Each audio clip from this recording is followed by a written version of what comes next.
Good day to all of you. My name is Dingle Binaverta, taking MBS in Pharmacy from C105. In this module, first summative assessment is the teacher told us to ensure the benefit or the health benefit of the diet and nutrition. And so we created the meal plan. So I'm gonna answer the following question. The one, my meal plan is designed to help me achieve my desired weight loss goals while providing my body with the essential nutrients it needs to function optimally. It prioritizes whole unprocessed food such as fruits, vegetable, lean proteins, and whole grains to promote satiety and support healthy metabolism.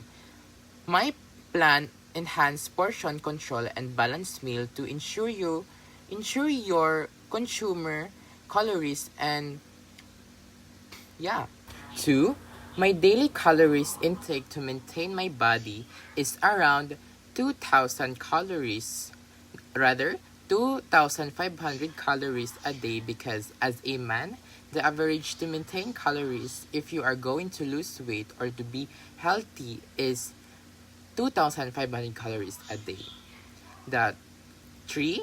Yes, my meal plan was to ensure a balanced intake of essential nutrients across all meal. This balance was achieved by including various food groups such as fruits, vegetables, whole grains, lean proteins, and healthy fats in appropriate portions. Number 4. My meal plan offers many health benefits including wealth management, improved energy level, enhanced metabolism, and better overall nutrients intake.